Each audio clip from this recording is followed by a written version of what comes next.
So, hey, what's happening? It's Aaron, and a lot of people know me as Randy Bubba Black, but around the way, I was just that young kid that loved popular music. I can remember as far back as being 5 years old and carrying around a recorder of songs that I had held my recorder up to the speaker to record. It was just a hand recorder. Didn't have a radio attached to it. And I invite all the neighborhood kids over, and we'd all listen to whatever I happened to play. And maybe I'm just touched a little bit. I really didn't do anything else but play with a recorder and listen to music. A lot of my friends, a lot of people my age are into classic rock. They always wonder why I was so fascinated with the music that I had so much passion for when I first got into radio and DJing. And I try to explain that I was a fan of radio. And the radio station that I enjoyed most was the one that I just left, the final radio station, unless I go back somewhere, KSTN 1420. I think was the first place I ever heard Planet Rock.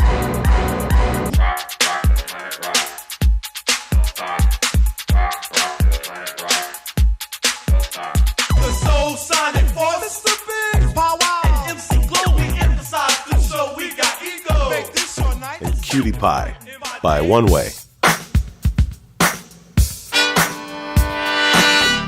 Cutie pie, you're the reason why I love you so.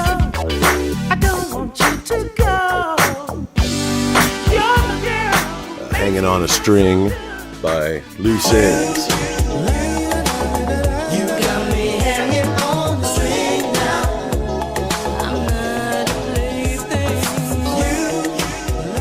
I mean, the list goes on, right? Think about it. The SOS Band, Just Be Good to Me.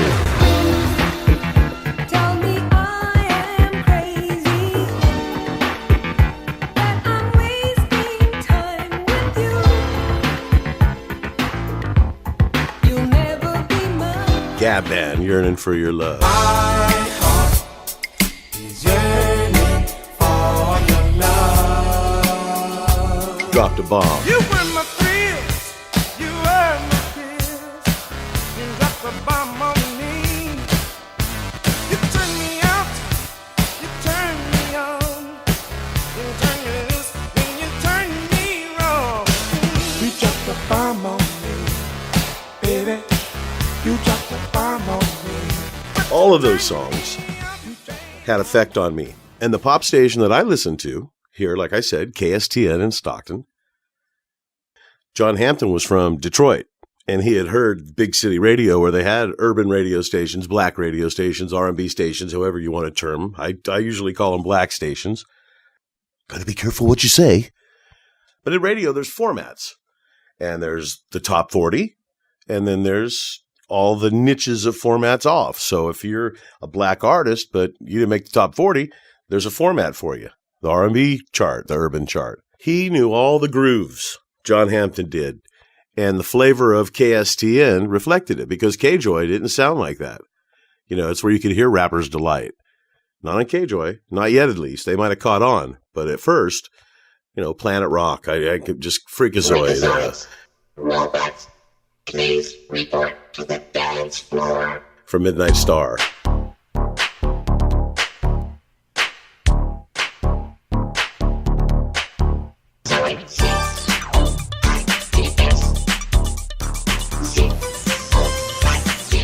Freak Show on the Dance Floor, Barcades.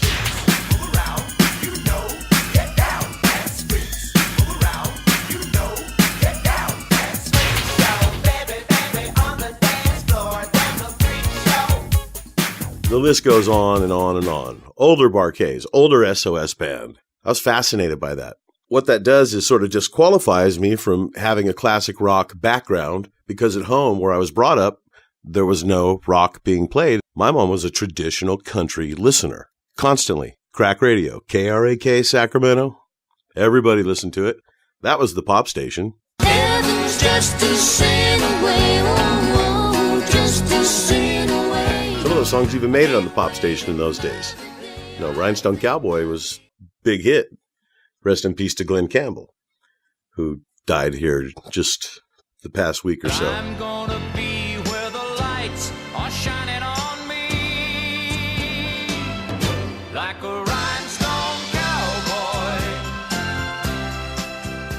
But I didn't listen to rock radio. So now, and as I was getting older, I knew all this music that I heard on KSTN, right? Urban music or R&B, black music. There's just too many labels to put on it. Rhythm music is what they call it now. The PC way is rhythm. Rhythm radio is top 40 radio that was influenced by a lot of hip hop. So fast forward to teen nights. That's when the bowling alley had an underage night in the bar. No alcohol being served, but they opened up the bar and they let the kids come in there where they weren't allowed. And John Hampton, this guy I listened to on the radio, who I worked for years later. I'm just a 12, 13-year-old kid, 14-year-old kid at that time. Well, I'm 10 when I'm back in the, I'm Jack and Diane. I couldn't even put a year on that, 80 maybe. 8 years, 18, you're like, I'm 10, right? And then teen night is more of a 13, 14 probably. And John Hampton's the DJ at this bowling alley. So he comes and plays these songs in the club. So we're here in Freakazoid and popping happens. And I see guys like Trent Stewart and Jeff Morse and Lance Elliott and Alex Earhart I come into contact with, me and my friends. We started hanging out together and doing routines, doing popping routines. We'd go out and entertain people at talent shows.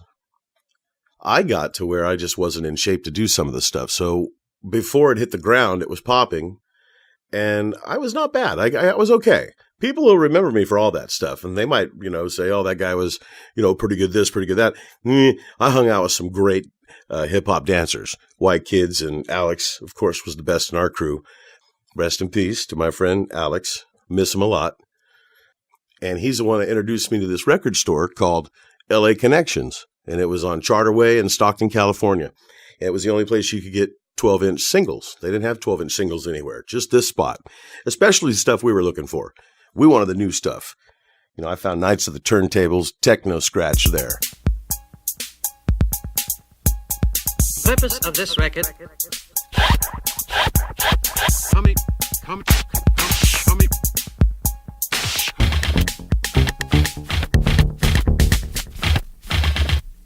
Wonderful.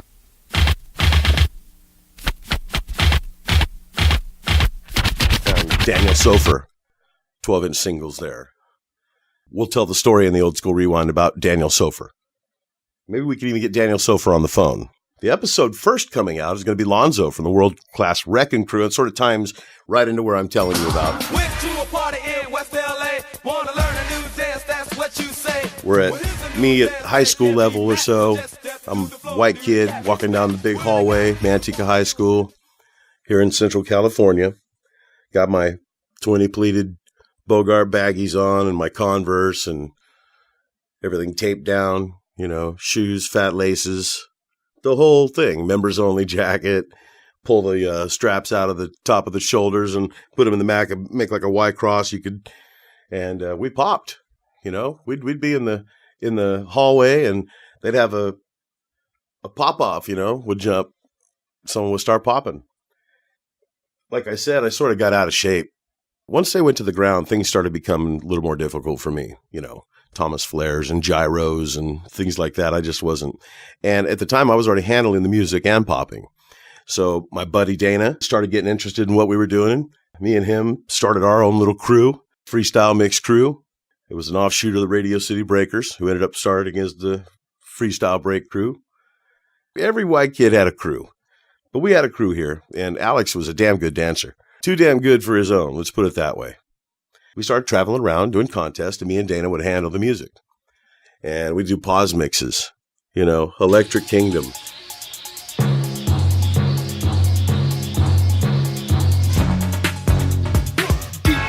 Pause mixes.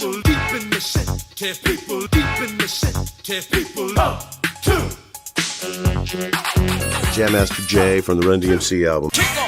Jump on the job. Listen to the jam master as he starts to rock. His name, and he's on his way to be the and he's on his Pause way mixes. to be J-A-Y are the letters of his name. So check out the master as he cuts these jams and look at us with the mics in our hands. Then take a count. 1, 2, 3. Jam Master J, run. DMC. Jam Master J. Whistle, just bugging.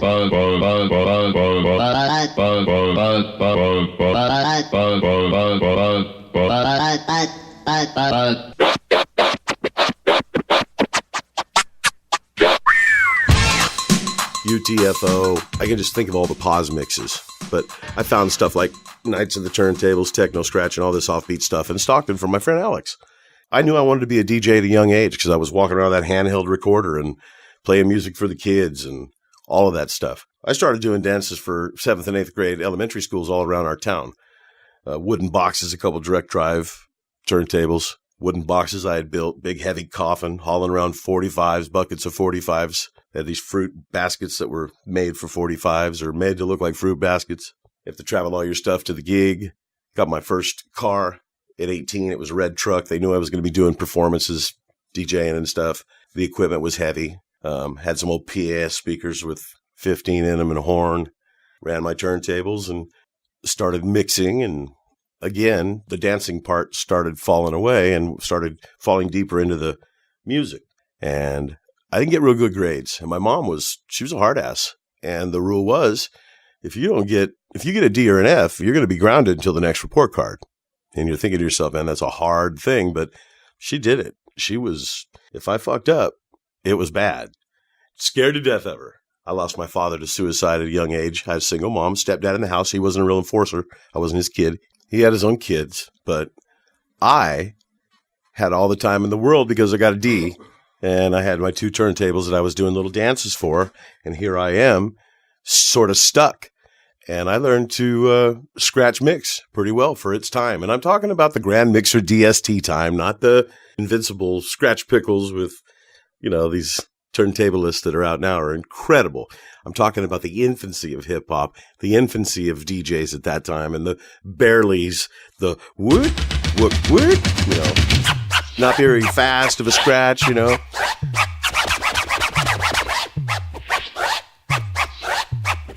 Using hits and breaks, not what it's become, just like the dancing, definitely not what it's become. Breakdancing was the biggest thing back then was the Thomas Flair, and that was, Kurt Thomas was a gymnast, and he did it on a pommel horse, and we saw it be done at a talent show on flat concrete at the Modesto Ballroom, and it was incredible. But I had all the time in the world to sit around. I couldn't go outside, but I could entertain. I lived on the corner. We had double windows in the room I was in. My stepbrother, my big brother, was off to college, so I took his room. Double windows, each 2 walls, on a corner looking out to the bike track, to a BMX bike track, only one in town. I crack open the windows and start taking requests.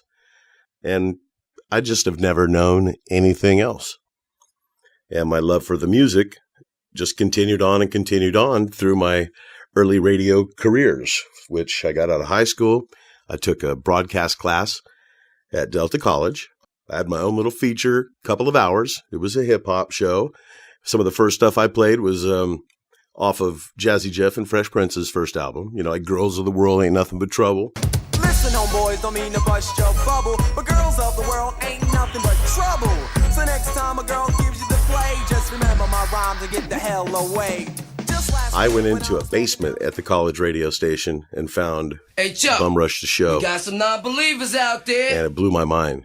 You go through and I wanna jump in my car. People treat me like a real ass dude. Just fall around who you are. Because up to that point I was Fat Boys and Run DMC and LL, and there's nothing wrong with that. The high tempo of Tommy Boy, Planet Patrol, Soul Sonic Force, Bambaataa. I wasn't really familiar with Public Enemy, and that was sort of a life changer.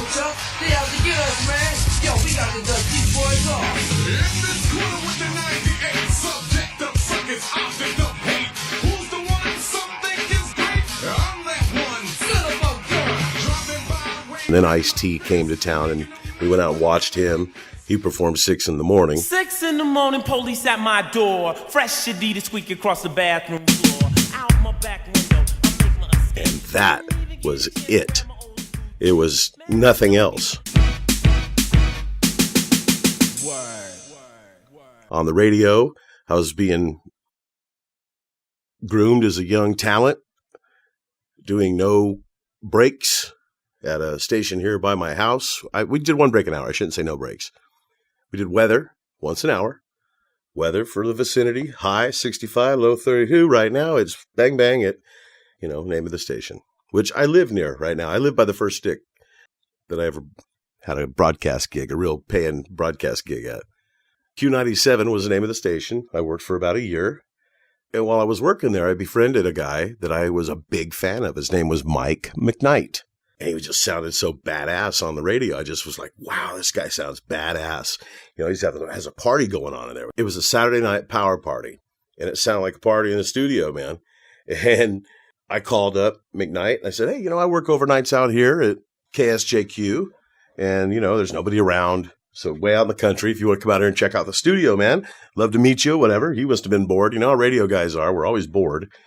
I didn't think he was coming to look at my pickle. Let's put it that way, because there's a lot of that, too, in radio. But McKnight showed up. I can remember him the first time pulling into, not an El Camino, I don't think. It was an older car, but all I saw was his head.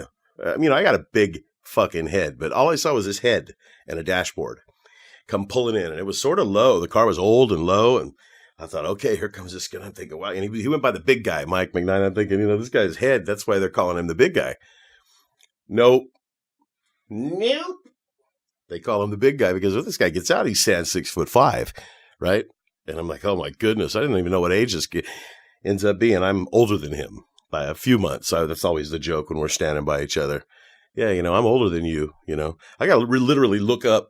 If I get into his chest like I'm going to bump him or fight with him, and play around, I have to literally turn my neck up to look at Mike McKnight. Mike McKnight showed up to the station.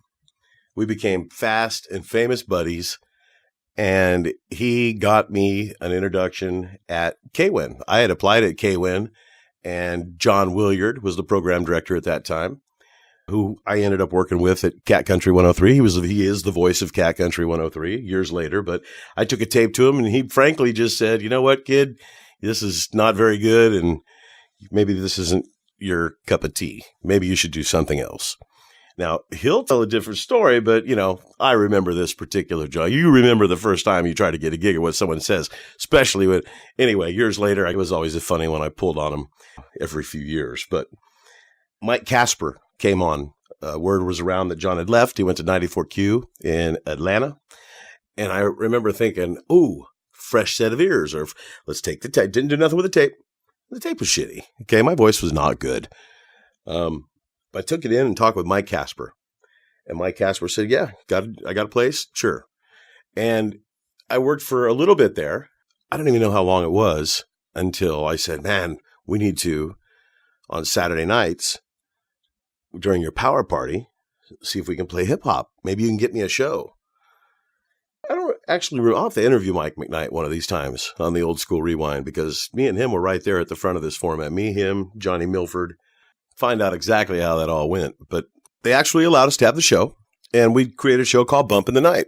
And on K1, they play hip hop now all the time. It's a hip hop rhythm station, rhythmic. CHR is what they call it now. It has its own format, which should have then, I'm referring in my Old School Rewind that we're going to put on, is the basis of what's rhythm radio now, which is really more infected with hip hop and rap. But that was the start of it. There's the Sweet Sensations, Sarah, Connie, Funky Little Beat, the Johnny O's, the Cynthia, New Shoes, Eric B. and Rakim, Paid in Full was the first rap song ever played on K1. I was the guy to play it. Thinking of a master plan.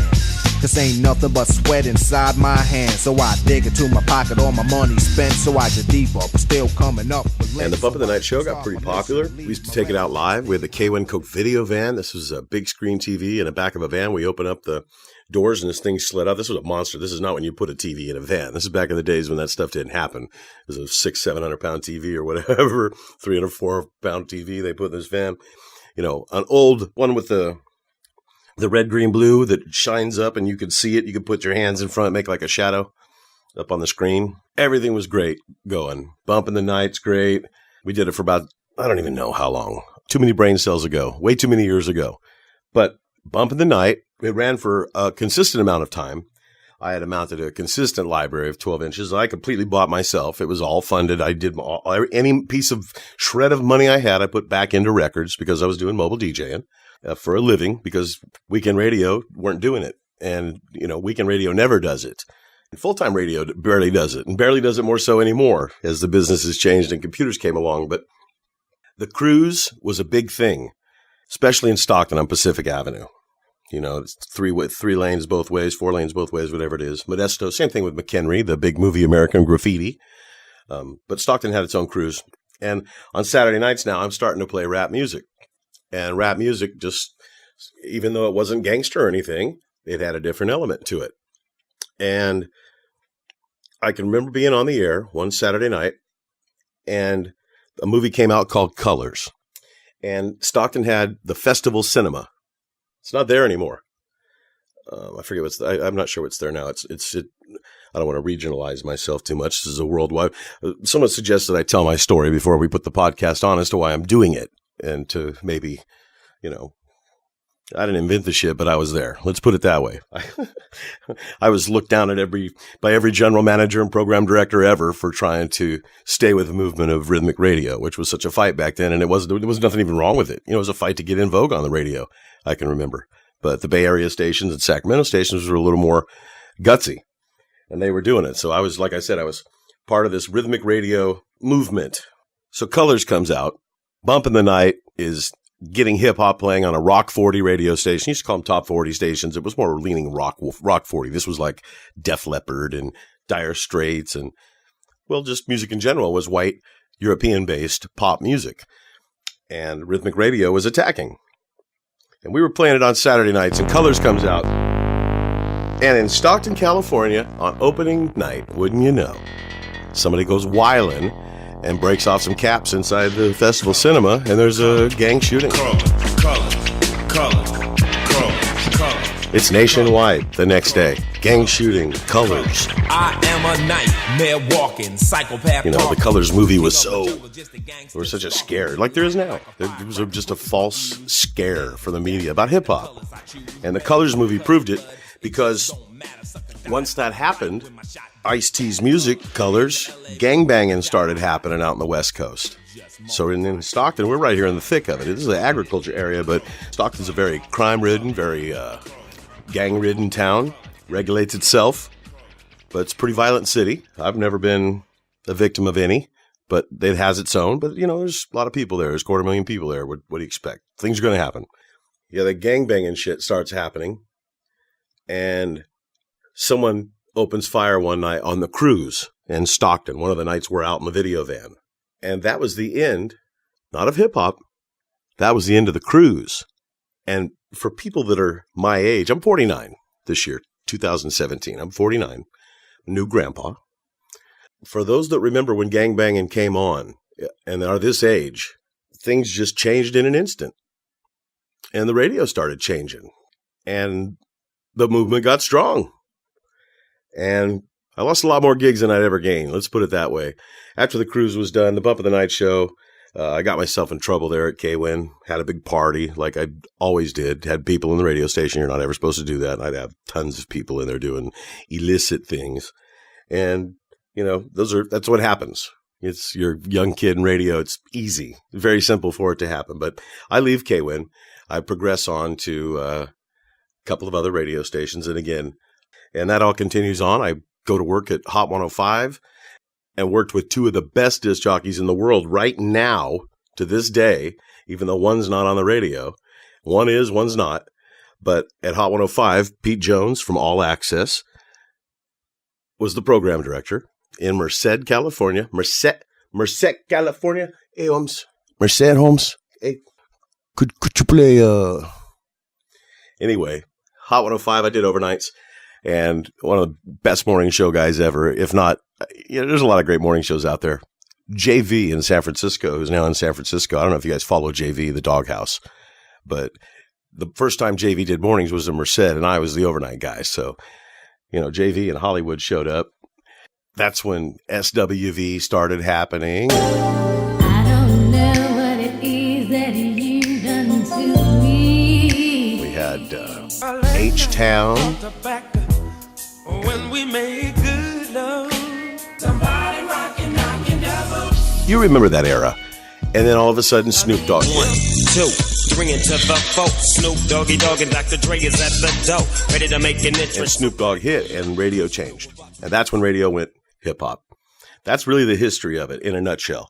I know I scattered across it, but in the Old School Rewind, we're really going to cover across all these particular periods and talk about the songs and take you back, hopefully. Because they take me back, and I sort of love to listen to them. I got so much going on in my head. That's how I sort of relax as I go back to that time. Just like everybody has their own music. My music is there, and people sometimes can't believe it. You know, what do you think, you're black? Man, do I look like I think I'm black? Really? You ever seen a picture of me? You know? You see where I live? I mean, I do have nothing but hip-hop hanging on my walls, and I'm a fan of Blood In, Blood Out, the movie, and Colors, and all the Hood movies. Loved all that stuff. In 1994, radio was changing, and a guy by the name of Ed Hill contacted me and asked me if I wanted to come work on his country radio station. And it was the biggest thing happening in our area. It came on, signed on to number one, beat every radio station in its first Arbitron book. And that's KATM, Cat Country 103. Don't rock the jukebox. And I started there, and I really stopped with the movement. The movement was over. I was married. I had 2 kids. I was still doing mobile. I rose from a weekender to an assistant music director to music director middays. I was a production director, and then I was the program director. I went to Reno for 2 years to get my stripe and came back, but all in all, I started in 1994 at Cat Country and worked there until 2012, I believe. And in 2012, I left. I got a job in Denver doing mornings on a old school, that's Jammin' 101.5, smooth R&B. Duh. Oh, she's so pretty, and she sings about as beautiful as she looks. There's Tony Braxton. That's Unbreak My Heart on Jammin' 101.5, the new Jammin' 101.5. It's smooth R&B and true old school. I'm Randy Bubba Black. Thanks for waking up in the Mile High today. Front Range getting a blast. Didn't last very long. On a personal note, on these podcasts, you're supposed to tell your story, right? So here's my story about Denver. I go to Denver, and everything's okay, but I'm becoming a nutcase. Each day, I'm becoming more of a nutcase. I'm getting really homesick. My family's back here. We have a lot of dogs. I'm sort of stressing on stuff I shouldn't be stressing on because this gig is killer. I'm doing mornings. I'm on Jammin' 101.5 in Denver doing old school, and I can't get it together. I don't know what's wrong, man. I don't know if I'm having a midlife crisis. I don't know if I'm crashing. I don't know what the hell's going on. But mornings were getting more difficult. The days were getting more difficult. Things were just getting nonsensical. And my wife had transferred there from Dollar Tree. She still works for Dollar Tree now. We couldn't figure it out. And after about a month, it wasn't going to work. We had a mutual agreement that it wasn't going to work, and my check was cut. And my trailer that I had moved everything there was still down in the snowy parking lot. And me and my wife, I went over and I told her, hey, we got to go. We're done. And Deneen sort of left her keys on the desk and hoped she could come back. I think she called back home and said, you got a place for me? Her job was still fresh open from when she left. She was only there a couple weeks to join me because I thought I was going nuts waiting for her. Why are you telling us this, right? Well, because I had sleep apnea. This is a public service part of my podcast, this intro to the Old School Rewind and why I'm doing the show. I end up coming back and not finding out for months after I was back that I had sleep apnea, of all things. And that's when you don't breathe. And I have one of the worst cases my doctor has ever seen. That's 95 incidents per hour. That means I'm waking up every 15 seconds. I go to Denver to do mornings. I've had apnea for 10 years, the doctor said, once they found out. So here, I was just running on all cylinders all the time, never resting, never really dreaming and resting, no REM. And I go up to Denver, and people with apnea in Denver have to have a special oxygen tank in addition to their CPAP machine. So I don't have either. I'm in the altitude. I got to do mornings. And man, I'm snowball down the hill. The anxiety just was apnea-induced anxiety. Crazy to find out. I thought I was going nuts. I thought, oh man, I'm a basket case. I'm done. That wasn't the case at all. I arranged to do mornings in Reno. And on my way out of town, I'm getting ready to leave again. I'm like, I still don't know I have apnea at this time. And I'm like, I'm going to go to Reno and work mornings, doing Monday through Friday. I'm going to be home on the weekends, drive home here to do mornings. But they have this brand new 90s pop station they're doing, and I really wanted to do mornings there. So I took the job, verbally took the job. On the way out of town, I was just having anxiety, stopped in at my old stomping grounds at KSTN and talked to my buddy Robert LaRue. I said, could I just be doing some dubs or something? Anything. Keep me in radio, keep my mind busy. You know, I miss radio, miss the action of radio. I don't really miss radio battle, but I miss the physical part of it, needing to put numbers on commercials and getting stuff inputted and all of the crazy part that goes into radio that nobody sees. And he says, yeah, did you bring those ideas? We had talked on the phone. He told me to bring some ideas down. So I come down with these ideas. He goes, did you bring your ideas? And I said, yeah. And he goes, well, I'll be right back. And it leaves me in a sort of uncomfortable studio with a wife I've never met. And she just sort of sitting there and smiling. And she's a very attractive lady. She's just sort of sitting there smiling. And, it was sort of weird. And Robert comes back in with this topographical map. And it's got a contour on it, radio contour. And he says, all that stuff you brought for the AM, I want you to throw it away. He says, because I've got this. This is a new FM we're going to put on, translator, in Stockton at 300 feet, 250 watts at 300 feet, right downtown on one of the towers I own. And my eyes got huge. He says, I don't care what you do with it. I want you to go ahead and do whatever you want with it. And, I sort of took a deep breath and I looked at him, and the wife's still smiling at me. So she had this shit-eating grin on her face because she knew what was coming. And I don't know if she knew what kind of response she was going to get out of me, but the response was, whoa, can I leave? He says, yeah, go home and put a number on a piece of paper and call me back. Tell me what's going to, make it work. I call back with a number. He says, yes, I show up. I'm there for a year and we don't do anything. And I end up creating 3 different formats before we decide to go country at the end. And on St. Patrick's Day, we put on the radio station of that year. So I've been doing country, and there was some disagreements, and I was let go from the radio station. And this time I wasn't very unhappy leaving like I was the last time I left and got home and thought, wow, why'd you do that? Or those types of things. This time I was sort of like, oh, you're at home. You're not a real stress. My wife carries the benefits for the house at her job. They didn't provide health insurance. Provided me a fine wage, but I was on her insurance, and she makes pretty good money managing down at her store. And for a second, I don't have to be the provider. Our kids aren't here. And my wife said, don't worry about it. Sort of stressed out about it. And I got home, and we're brand new grandparents. We got 2 new grandbabies here. My son and my daughter each have a grandbaby to themselves. And I thought maybe it's just time to sit around at home and play. I got 6 dogs, 3 Jack Russells, 2 Dobermans, and one we found, a Staff Terrier mixed with a German Shepherd and Pit Bull. Don't mess with that one. I live out here in a 40-acre Ammon ranch that I lease. I'm an only child of an only child. I live here on my family property that my grandpa built with his bare hands, his house, and I decided I wanted to do something fun. Frankly, going and trying to get on an old school station, the old school is just not very old school. I'm a little more old school than that. And what if I don't live for a lot of years? So I'm slowing down a little bit and decided to do this podcast. I've got a page of stuff I want to do podcast wise. A page, a literal page. When I say a page, I'm talking about at least 25 ideas, from preppers to mosquitoes to all kinds of different stuff. We could sit here and call and talk to people and interview them and just upload. But I figured I'd start with the Podcaster Online Network at podcaster.online, which you can find.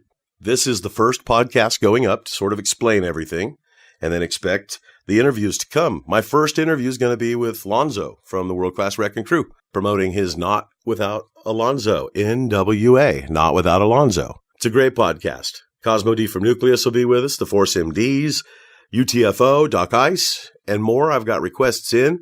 The Podcaster Online Network has got 3 channels on it. One's going to be a local channel, which I won't mention here on this podcast because, I can. It's going to be about with areas in the 209. I'm going to do podcasting about businesses, mayors, personal things people may not know. I like to talk to people, and I like people to hear what's being talked about. Not necessarily myself. I like the action of doing it. And there'll be a country podcast too. And I'm going to use all my ties, my 20 plus years at country radio, to talk to all the people from, let's call it mid-90s forward. Do you know how many songs and singles and writers and bus drivers? I've met everybody in country. So I want to use those ties to make a country podcast too. First, my love, old school. So this is the Old School Rewind podcast. And I've sprinkled some old school throughout so you can hear it. There's not going to be a lot of music, but we are going to talk to folks and talk to them about the single, the process, what was going on in that time. And hopefully you'll listen and enjoy. And subscribe. Search me out, Facebook, Twitter, Old School Rewind. Subscribe. Rate highly, hopefully. We've been submitted to iTunes, so every subscription helps. Every share helps. And I'll keep bringing you the stories about the music that I love. And who else knows? I might just want to ramble. But that's not what people want to hear. People want to hear the music. People want to hear me talking about that music. Strangely. So we call it the Old School Rewind. And it's coming very soon.